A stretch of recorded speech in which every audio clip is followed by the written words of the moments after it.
A black man? In first class? What's next? The pilot's a janitor? Blake Bennett said nothing. Oh, so you don't talk either? Just sit there eating up a seat that someone who actually earned it could be using. Karen Whitmore ripped his boarding pass in half and threw it at his chest.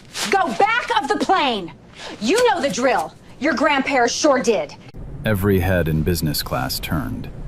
Nobody said a word. Blake picked the pieces off his lap, set them on the armrest, looked her dead in the eye. I'm not moving. 3 words. That's all it took.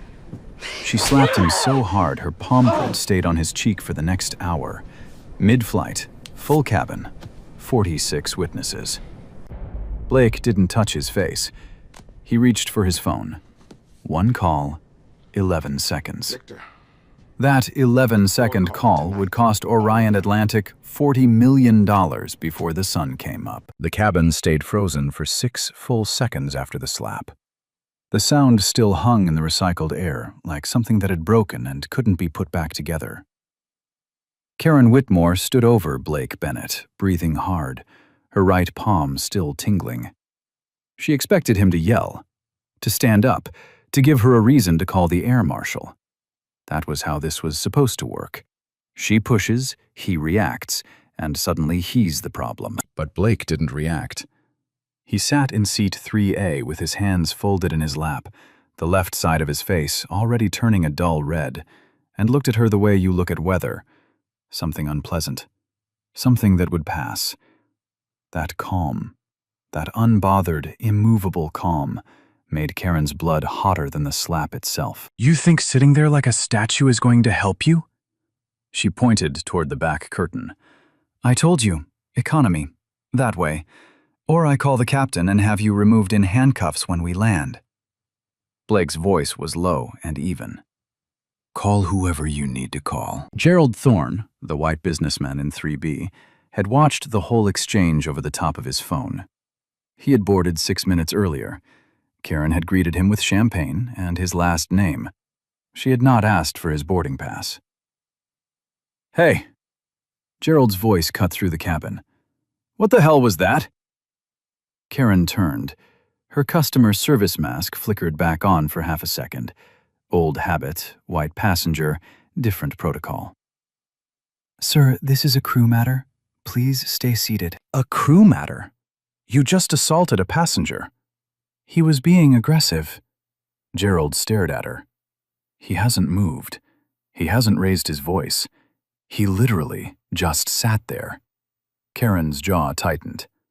"Sir, I need you to stay out of this, or I'll report you for interfering with cabin crew." Gerald shook his head but sat back.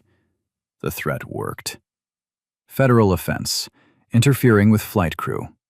Everyone knew the rule. Karen had weaponized it 100 times before. Say the magic words, and passengers fold like napkins. But something else was happening in the cabin. Something Karen didn't see. Row 5. Window seat. Denise Carter, a black woman, 31, content creator with 200,000 followers, had her phone propped against the seat pocket in front of her. The camera was pointed directly at Karen. The red dot had been blinking since Karen first raised her voice. Denise had started recording the moment she heard, "First class has standards." By now, the Instagram Live had 400 viewers. The number was climbing. In the galley, Allison Reed stood with her back against the drink cart, hands shaking. She had seen the slap. She had heard everything. 3 years on the job, and she had watched Karen bully passengers before, always the same ones, always the ones Karen decided didn't fit. Allison had never said anything. She told herself it wasn't that bad, that Karen was just strict, that it wasn't her place. But a slap across the face at 37,000 feet wasn't strict. It was assault. Allison picked up the intercom handset, hesitated, then put it down. She didn't call the captain. Not yet. She told herself she would. Soon.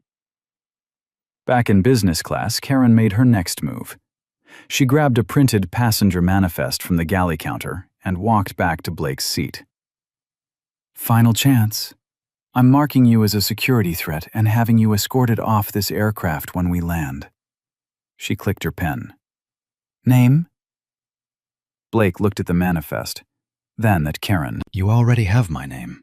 You checked my boarding pass. Twice. I'm asking you again." "Blake Bennett." Karen wrote it down. She didn't recognize it. Why would she? She didn't read shareholder filings. She didn't follow logistics trade journals.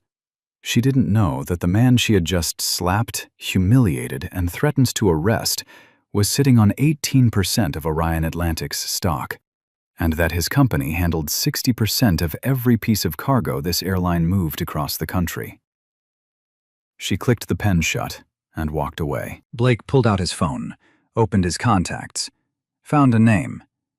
Victor Caldwell, Horizon Global, General Counsel. He typed one text. "Need the board on a call tonight, all of them, non-negotiable."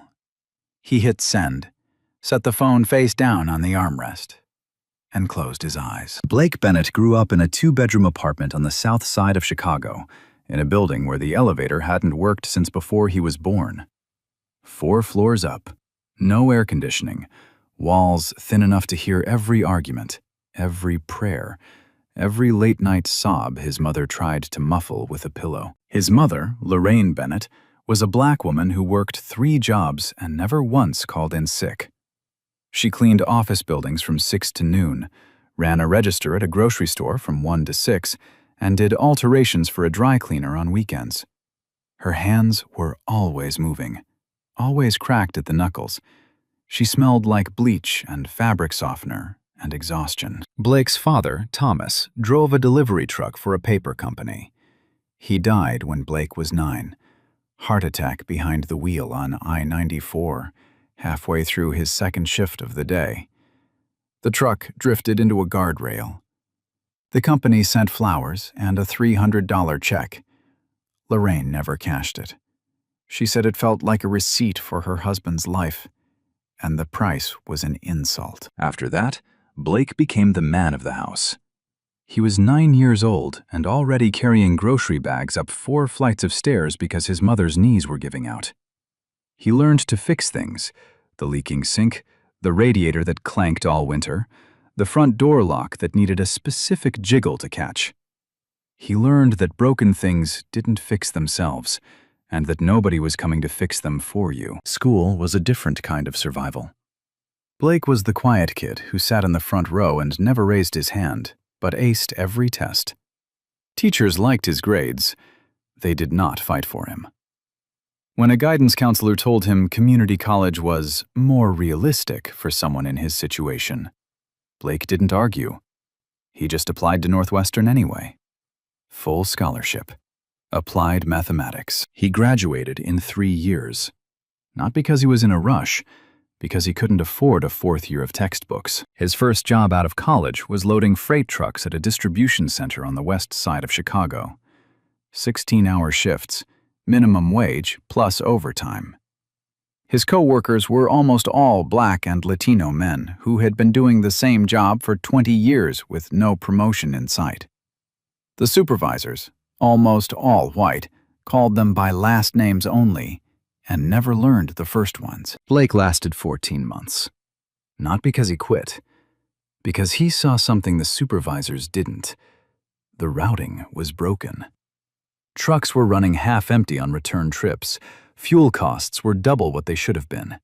He wrote a 20-page report on his kitchen table, printed it at the public library, and handed it to the regional manager. The manager read it, implemented every recommendation, saved the company $800,000 in the first quarter. Blake got a 50-cent raise. That was the day he decided he would never build someone else's empire again. He started Horizon Global Holdings with 1 truck, a used Freightliner he bought for $11,000 with money he had saved over 3 years. He drove it himself. Chicago to Indianapolis, Indianapolis to Louisville, Louisville back to Chicago. He slept in the cab. He ate gas station sandwiches. He did his own books on a laptop balanced on the passenger seat. Within 2 years, he had 4 trucks. Within 5, He had 40. Within 10, Horizon Global was a mid-size logistics company pulling $90 million in annual revenue. Within 20, it was a $2.3 billion empire with 12,000 employees, contracts with 3 major airlines, and a fleet of 800 vehicles operating across 31 states. Blake sat on 2 Fortune 500 boards. He had turned down a cabinet appointment the previous spring, not because he didn't care about public service, but because he didn't trust politics to let him actually serve. He donated quietly, scholarships for first-generation college students, legal aid for black business owners, a community center on the South Side 3 blocks from the apartment where he grew up. He never moved to Greenwich or the Hamptons. He kept a house in Hyde Park, drove a 6-year-old Lincoln, and wore the same rotation of polos and khakis he had worn for a decade. His sneakers were old because he liked them broken in. His watch was absent because he checked the time on his phone like everyone else. People who knew Blake, truly knew him, understood that the simplicity wasn't an act, it was a principle. Lorraine Bennett had taught her son that the loudest people in the room were usually the emptiest. Blake believed it. He lived it. And he had never once, not in boardrooms, not in restaurants where maitre d's seated him by the kitchen, not in country clubs where members asked if he was the valet, used his wealth as a weapon. He saved that for people who left him no choice. Right now, at 37,000 feet, with a handprint still fading on his cheek and a torn boarding pass on his armrest, Blake Bennett was running out of choices. And Orion Atlantic Airlines was running out of time. Denise Carter's phone had been recording for 11 minutes. The Instagram live viewer count had just crossed 12,000. The comments were moving too fast to read, but the ones that stuck were all saying the same thing. Who is this woman? What airline is this? Someone find her name. Denise kept the camera steady.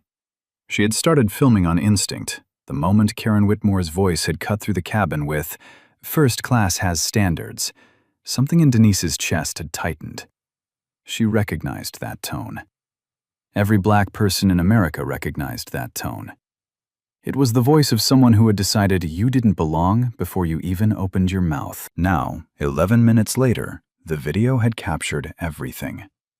The double boarding pass check, the champagne served to every white passenger while Blake got nothing, the demand to move to economy, the torn boarding pass, and the slap. The open palm, full-force slap that had echoed through business class like a crack in the fuselage. Denise's hands weren't shaking anymore. They had been at first. Now they were steady. She understood what she was holding. Evidence. In the front galley, Karen Whitmore was pouring herself a cup of water. Her hands were shaking, but not from guilt, from adrenaline. She felt justified. The man had refused a direct order from a senior flight attendant. He had been disruptive. He had provoked her. That was what she would write in the incident report. That was what she would tell the captain. That was what she believed. She took a sip and smoothed her uniform. Then she walked back into the cabin. Blake was still in 3A, still seated, still quiet. The red mark on his cheek had deepened to a bruise. Karen stopped in the aisle. "You're still here." "I am. I've already written you up. When we land, security will be waiting. You're going to wish you'd just moved when I told you to." Blake looked at her, not with anger, not with contempt, with something worse. Clarity. The look of a man who has already made his decision and is simply waiting for the other side to finish talking. "Are you done?" he said. Karen's lip curled. "You think you're smart? You think sitting there with that look on your face makes you better than me? You're nothing. You walked onto this plane with nothing, and you'll walk off with nothing. That's how it always works for people like you." The woman in seat 2A, white, mid-50s, pearl earrings, looked away. The man in 4C pulled his blanket up to his chin. A teenager in row 6 put in her earphones and closed her eyes. The cabin was doing what cabins do, what crowds do, What people have always done when someone else is being destroyed in public. They looked away. They made themselves small. They decided it wasn't their problem. Gerald Thorne didn't look away. He had his phone in his hand now. Not recording, he was texting his wife. 3 words. This is wrong. And then there was Allison Reed. Allison stood at the edge of the galley curtain, watching Karen unload on a man who hadn't raised his voice once. 3 years she had worked under Karen. 3 years of watching Karen pat down the bags of black passengers for security. 3 years of watching Karen seat brown families in the back, even when front rows were empty. 3 years of Karen saying things like, "They always try to upgrade," and "You have to watch the ones who don't look right." 3 years of Allison telling herself it wasn't that bad, that Karen was just old school, that saying something would cost her the job she needed to pay off her student loans. But right now, watching a bruise form on a man's face because he wouldn't give up a seat he paid for, Allison felt the cost of her silence for the first time. It sat in her stomach like a stone she had been swallowing for years. She still didn't say anything, but something had shifted, something that couldn't shift back. Back in the cabin, Karen delivered her final shot. She leaned down until her face was level with Blake's. "You know what I think? I think you saved up for months just to buy this one ticket so you could pretend to be somebody. That's what your people do. Fake it, flash it, and then go right back to whatever hole you crawled out of." Blake held her gaze for 3 seconds. Then he reached into his bag, pulled out a small leather notebook, and wrote something down. The date, the time, her name. He had read it off her badge in the first 30 seconds. The seat number, the exact words she had used. He closed the notebook and slipped it back into his bag. "Thank you," he said. "That's all I needed." Karen blinked. Something in the way he said it, calm, almost grateful, scraped against the back of her brain like a warning she couldn't quite hear. For the first time since she had started this, a whisper of doubt crept in. She shook it off, straightened her uniform, walked back to the galley. On Denise Carter's phone, the viewer count had just hit 43,000. The video was being screen recorded, clipped, and reposted across Twitter, TikTok, and Facebook in real time. Hashtags were forming on their own. Hashtag Seat3A, hashtag Orion Atlantic, hashtag Flight Attendant Slap. The plane was still 2 hours from JFK, but on the ground, the story was already running faster than the aircraft, and Karen Whitmore had no idea that her name, her full name, her badge number, her airline, her route, was being typed into search bars by 500,000 people who had already decided she was the villain. She was right about one thing, though. Someone on this plane was pretending to be somebody they weren't. It just wasn't Blake. Captain James Powell, white, 54, 26 years flying commercial, stepped out of the cockpit at 9:47 p.m. because Allison Reed had finally picked up the intercom. Her voice had been barely above a whisper. "Captain, we have a situation in business class. A lead attendant struck a passenger." Powell thought he had misheard. In 26 years, he had dealt with drunk passengers, medical emergencies, bomb threats, and one man who tried to open the cabin door at 40,000 feet. He had never once dealt with a crew member hitting a passenger. He paused at the cockpit door and told his first officer to keep the descent on schedule. Then he straightened his jacket, rolled his shoulders back, and walked through the curtain into business class. He saw it immediately. A black man in 3A with a visible bruise on his left cheek, and Karen Whitmore standing in the aisle with her arms crossed like she was guarding a checkpoint. The cabin was dead silent. Not the peaceful silence of a night flight. The heavy, sick silence of people who had witnessed something ugly and were still deciding what to do about it. "Karen, what happened?" He refused to comply with the seating reassignment. He became aggressive. I had to restrain the situation. Powell looked at Blake. The man was sitting with his hands in his lap, a laptop bag at his feet, and a torn boarding pass on his armrest. He didn't look aggressive. He looked like a man who had been hit and decided not to hit back. "Sir, are you all right?" Blake nodded once. "I'm fine. I'd like her name and badge number for the record." "You already have it," Karen snapped. "And when we land, you're the one security is going to be talking to, not me." Powell held up a hand. "Karen, galley, now." She opened her mouth, closed it, walked to the galley. The captain followed. Behind the curtain, the conversation was short and sharp. Powell had already seen enough. The bruise, the torn boarding pass, the body language of a man who had been calm through something that would have made most people scream. "Did you hit him?" It was a reaction. He wouldn't." "Did you hit him, Karen?" Silence. Then, "He provoked me." A seated passenger with his hands in his lap provoked you into striking him across the face. Karen's eyes darted. "You weren't there. You didn't see the way he looked at me, the defiance, like he had some kind of right to—" "He has every right. He has a boarding pass for that seat. You checked it yourself." "James!" "You're relieved of cabin duties for the rest of this flight. Sit in the jump seat.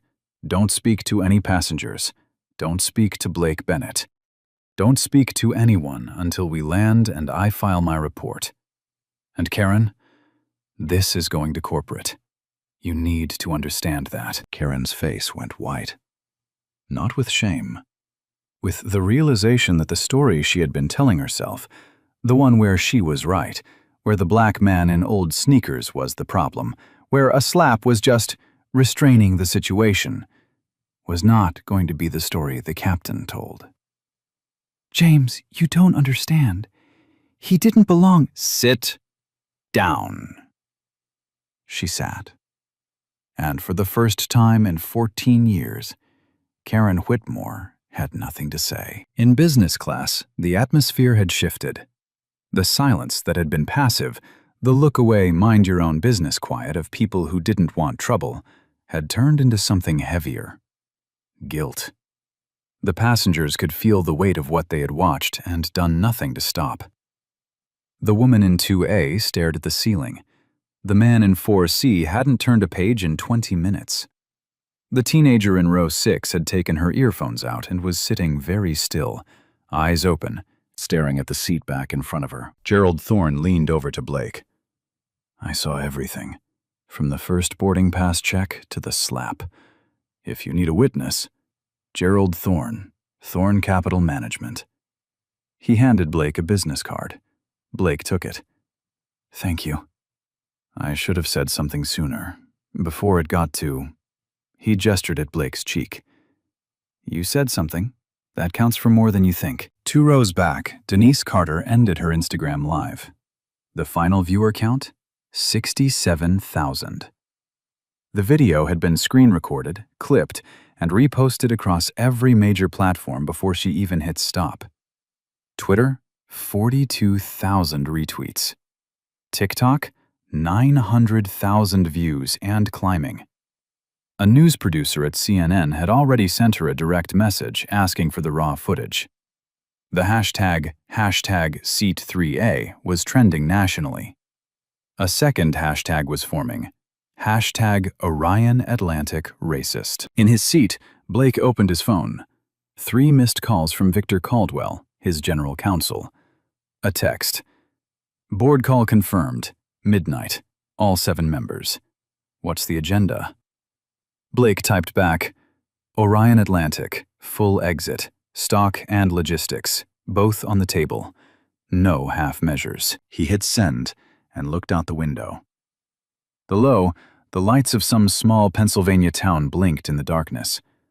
Thousands of ordinary lives, none of them knowing that a slap on a plane was about to become the most expensive act of racism in American aviation history. The plane began its descent into JFK. Blake put his phone away, straightened his collar, and folded his hands across his lap. He had spent 3 hours being called a thief, a fraud, and an animal. He had been slapped across the face in front of 46 strangers who did nothing. He hadn't raised his voice once. But the quiet was over, and what came next would be loud enough for the whole country to hear. Richard Caldwell, white, 58, CEO of Orion Atlantic Airlines, was asleep in his Greenwich estate when his phone started ringing at 4:51 a.m. He ignored the first call. And the second. By the third, his wife nudged him hard enough to knock him sideways. "Richard, your phone." He grabbed it. 14 missed calls, 9 texts, 3 from his head of communications, 2 from the board chair, and 1 from a number he didn't recognize that simply read, "You should check Twitter." Richard Caldwell did not use Twitter. He considered social media a waste of time, something for teenagers and people without real jobs. But he opened the app anyway, typed Orion Atlantic into the search bar, and felt his stomach drop through the mattress. The top result was a video, 32 seconds, a white flight attendant slapping a black man across the face in business class. Posted 11 hours ago. 89 million views. 89 million. The comments were a wall of fire. "Boycott Orion. Cancel your miles. Name her. Fire her. Sue them. Burn it down." Richard sat up in bed and called his head of PR, Sandra Mitchell. She picked up on the first ring. She had been awake for 3 hours. "How bad is it?" "Category 5, Richard. Every major network is running it. CNN, MSNBC, Fox. And they all have different angles but the same footage. The flight attendant's name is already public. Karen Whitmore. 14 years with us. The hashtag Orion Atlantic racist has been trending for 6 hours. We're getting boycott pledges from 3 sitting senators. What do we know about the passenger? His name is Blake Bennett. Do we know anything about him? Does he have a record, a history of... Richard, Sandra's voice dropped. I need you to listen very carefully. Blake Bennett is the founder and CEO of Horizon Global Holdings. Richard blinked. He knew Horizon Global. Everyone in aviation knew Horizon Global. They were one of the largest logistics companies in North America, 800 vehicles, contracts across the industry, and they were... Sandra, please don't tell me what I think you're about to tell me. Horizon Global handles 60% of our cargo logistics. The contract is worth $120 million a year. And Richard, she paused. Bennett Capital Partners holds 18% of Orion Atlantic stock. Blake Bennett is our single largest individual shareholder. The silence on the line lasted 7 seconds. Richard counted every one. You're telling me, he said slowly, that one of our flight attendants slapped our biggest shareholder across the face? On camera. And 89 million people watched it. That's what I'm telling you. Richard Caldwell stood up, walked to his bathroom, and closed the door. He gripped the edge of the sink and stared at himself in the mirror. He was a man who had navigated fuel crises, union strikes, and a pandemic that nearly bankrupted the airline. He had never once looked in the mirror and seen a man who was about to lose. He saw one now. At 6:15 a.m., Richard called Blake Bennett directly. The phone rang 4 times. A woman answered. Blake's executive assistant, Patricia Owens. Mr. Caldwell, Mr. Bennett is aware of your call. He's not available. I need to speak with him. Personally. This is... Mr. Caldwell, I've been instructed to relay the following. Mr. Bennett has directed Horizon Global's legal team to initiate termination of all logistics contracts with Orion Atlantic Airlines, effective in 30 days per the force majeure clause tied to reputational misconduct. Additionally, Bennett Capital Partners will begin divesting its 18% equity stake in Orion Atlantic via open market sale beginning at market open this morning. Richard's knees buckled. He sat down on the edge of the bathtub. He can't. That stock dump alone will... Mr. Bennett's position is that Orion Atlantic's failure to maintain basic standards of human decency toward its passengers constitutes a material breach of the values clause embedded in the investment charter. This is not a negotiation, Mr. Caldwell. This is a notification. The line went dead. At 9:30 a.m. Eastern, the New York Stock Exchange opened.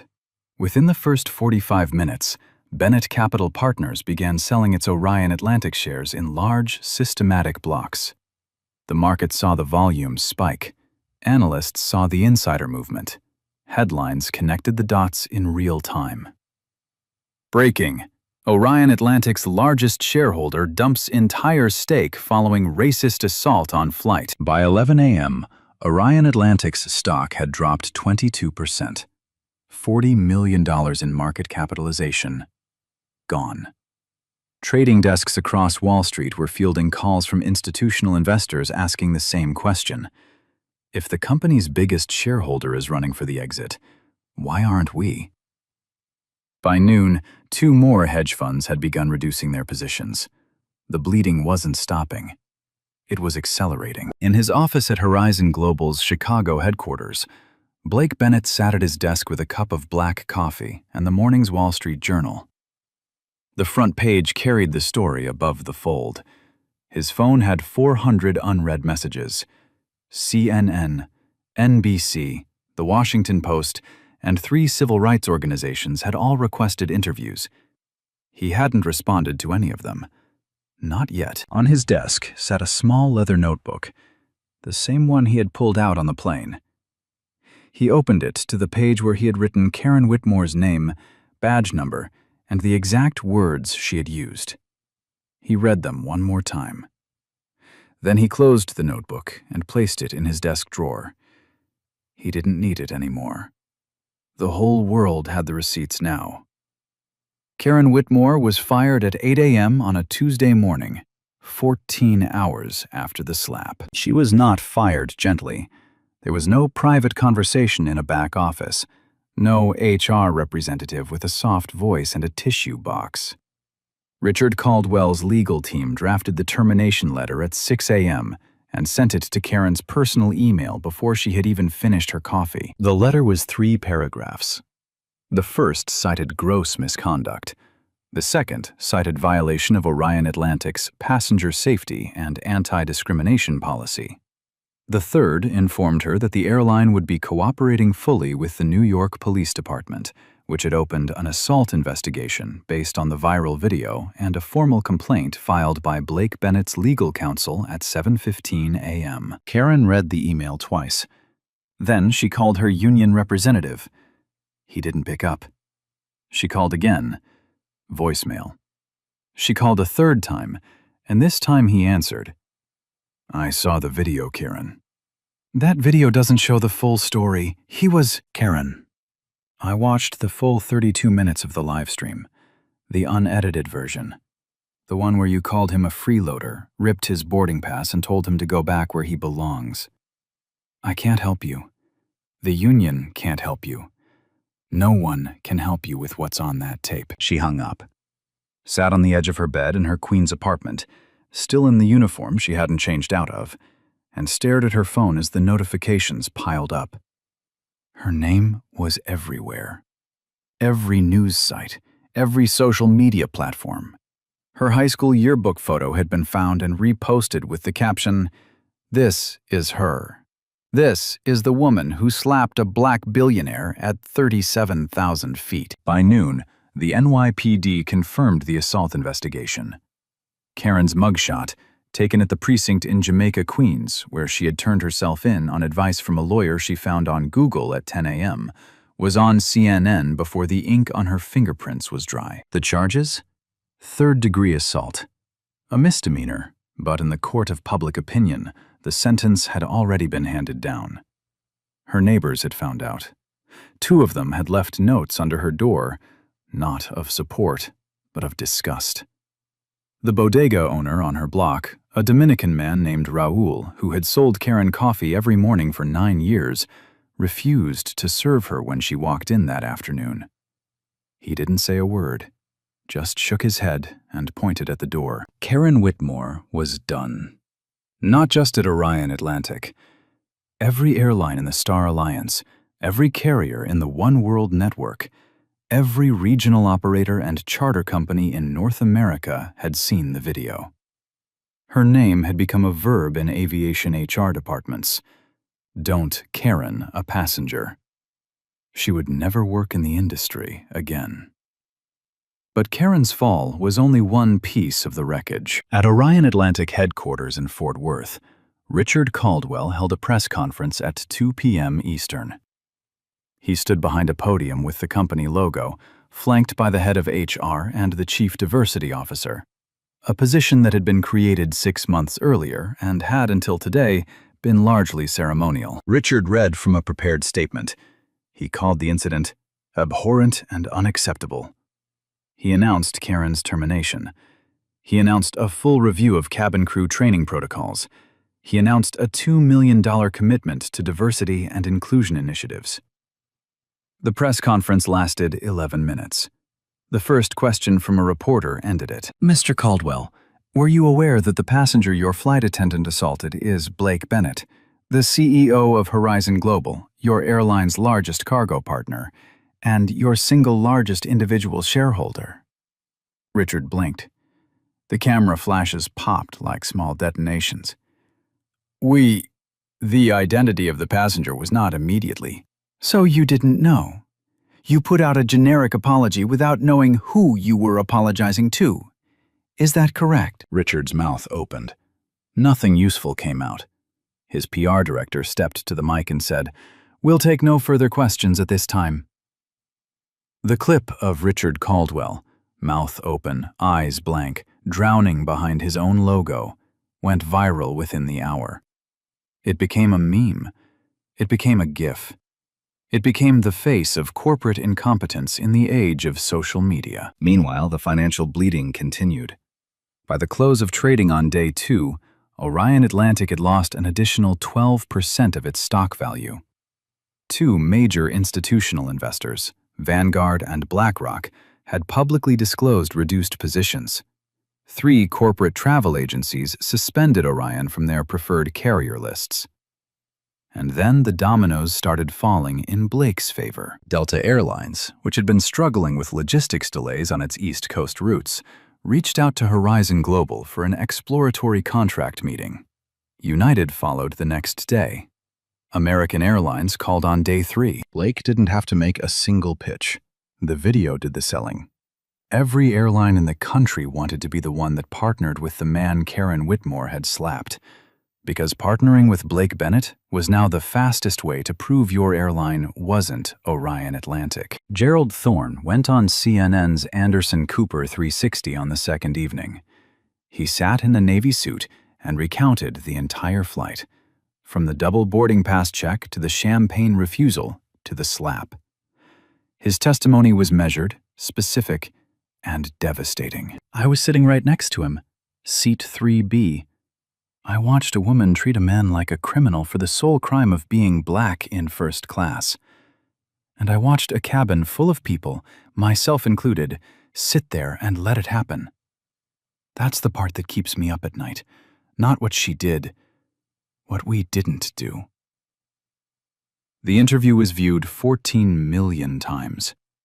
Gerald Thorne became an unlikely voice in the conversation about bystander responsibility and racial bias in American air travel. The FAA announced a formal investigation into Orion Atlantic's crew conduct policies.